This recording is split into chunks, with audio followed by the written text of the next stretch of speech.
All right, so this is the last lesson in the SL part of this course before we start looking into what an integral is. And for this, most of it's review, basically going back to the idea of looking at the equation and working with tangent lines, and also a new idea, what we call a normal line, which is just perpendicular to the tangent line. And so you can see right here from this diagram, if we have a tangent line here shown that I'm highlighting in blue, the normal line still goes to the same point, but is orthogonal to it, or is perpendicular to it, or meets the tangent line at 90 degrees, however you want to look at it. And so I have a function here, it's graphed as well, f of x, and I want to find the equation of the tangent line at -1, 0, so this point right here. And while we can do this under GDC, and that is something we always want to know how to do, I am asking us to do it algebraically here, and we should expect at times you may be asked to do things algebraically. And so first, I need to find the slope at that point, which I can visualize, or the gradient at that point, which I'll visualize looks something like that. And once I have the slope, I already have a point, I can just quickly find the equation of that. And so to find the slope at that point, I want to find the derivative at that point. And so first thing I'd like to do is take my function f of x and rewrite it in a form that makes it a little bit easier for me to differentiate using what we learned about power functions last lesson. And so instead of x cubed over 3, I'm just going to think of it as 1/3 times x cubed, minus, instead of 1 over 3x, I'm going to think of it as 1/3 times x, the -1. And now in this, when I write it in this form, the derivative, I keep wanting to go to inverses. There you go, the derivative should be quite quick. We should get exactly x squared plus 1/3 x, the -2, which is the same as 1 over 3 times x squared. And so if I want to find the derivative at -1, it's -1 squared plus 1 over 3 times -1 squared, because that's the x coordinate upper point, and we see it when x is -1, the derivative is 4/3. So that is my gradient, my slope of that tangent line. And now it should be quite routine, I hope, at this point to find the equation of the line. We have a point, we have a slope. I'll use the point slope form. So 4/3 x minus -1, so x plus 1, plus y1, which is at 0. So in the end, a simplified form of this is just 4/3 x plus 4/3.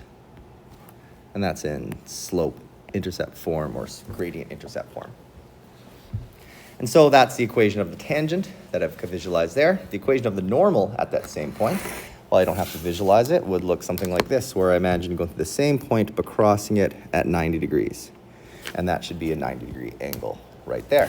This would be really quite quick because, as we learned a long time ago, the slopes of perpendicular lines are opposite reciprocals, and so if the slope of the tangent line is 4/3, then the slope of the normal, or the perpendicular slope, should be -3/4, the opposite sign and reciprocal. And then I can just go right back to the point slope form, so y equals mx minus x1 plus y1, in this case -3/4 times x minus -1, so plus 1, plus that 0, which is obviously not necessary.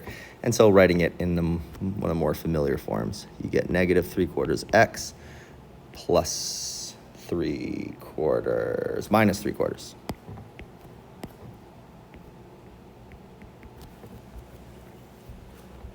All right, so like I said, a normal line, as long as we remember it's perpendicular to the tangent line, going through the same point, it's quite quick. Lastly, there is the line tangent, the tangent to this function is parallel to the line y equals 2x at some point. Determine the number of values for these points. And so the main part to this is understanding what this means. If there is a tangent to this function that is parallel to 2x, that means the slope of the tangent line, or the gradient of the tangent line, must be 2. Which means we want to visualize how many times will this function have a tangent line with a slope of 2, which means how many times will this function have a derivative equaling to 2. And probably the fastest way to figure this out is to think about our derivative, which again, we figured out before, was x squared minus 1/3 x, the negative 2. And so we want to think about how many times is this actually equal to. I don't actually need the solutions, although it wouldn't be that much more time consuming. How many solutions would there be? I think by far the most efficient way of doing this is to graph this and to graph this and just see how many times the two intersect. I could also use that to find the solutions.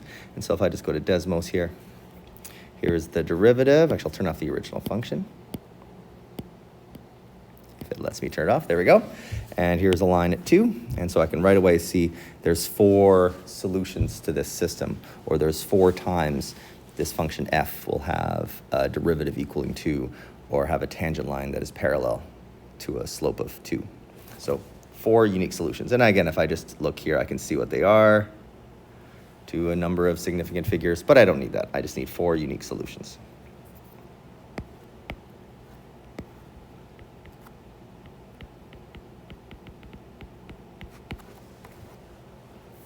Right, so looking here, I have a cubic function sketched out without a lot of detail, and this point, -1 comma b, and we have the tangent line at that point shown.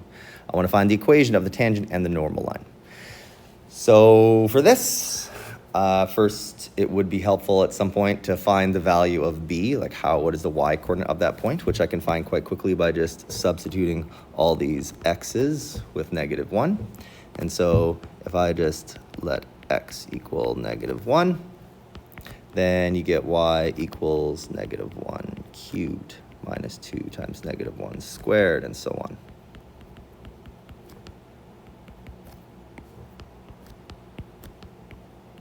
And you should get 8. So I now know that really b equals 8, or this point here is at -1 comma 8. Maybe I'll even kind of draw that on there. There we go. All right, I have to find that out at some point. I also have to find the derivative at that point, which we have a nice clean polynomial function here, so the derivative is quite nice to figure out using the power rule. dy dx should be 3x squared minus 4x minus 5. And I need to find the slope at that point. So again, I want to substitute x with -1. And so I get 3 times -1 squared minus 4 times -1 minus 5. And we get 2. So that is the slope of my tangent line, which means the perpendicular slope for the normal line will be the opposite reciprocal of 2. So if m is 2, then the perpendicular to that is -1/2. I'll get to that in a bit. At this point, it should be rather routine. I know the slope of the tangent line, I know the slope of the normal line, I know the point it goes through. And so if I want to find the tangent line,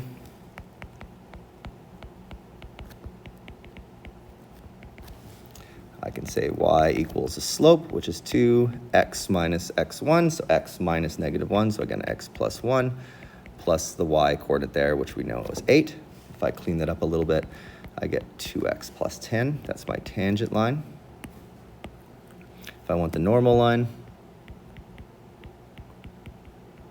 same idea, but my slope is -1/2. Everything else is the same. Clean that up a bit, and I get -1/2 x plus 7.5, or I'll write 15 halves.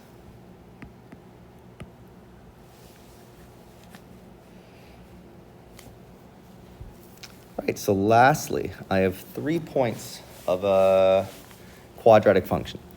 I want to find the equation of the line tangent to this function when it has a gradient of -0.5. A few things to think about here. First and foremost, I think is, okay, let's figure out what is a possible quadratic function for this.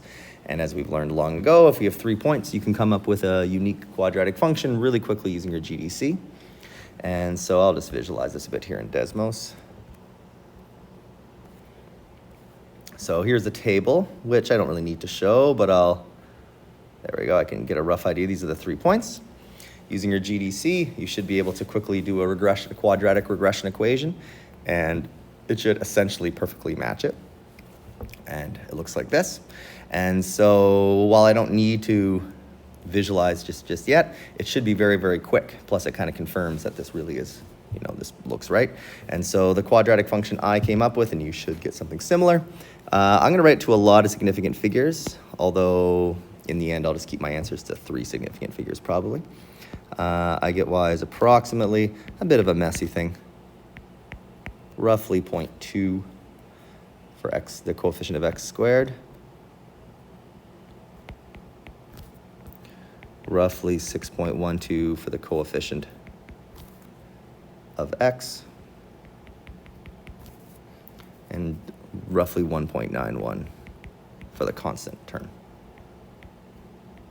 All right, there's my there's my regression quadratic equation. So the derivative of that will be a little bit messy, but it's quite easy to work out. And again, I'll write it to a fair number of significant figures to make sure my final work is accurate.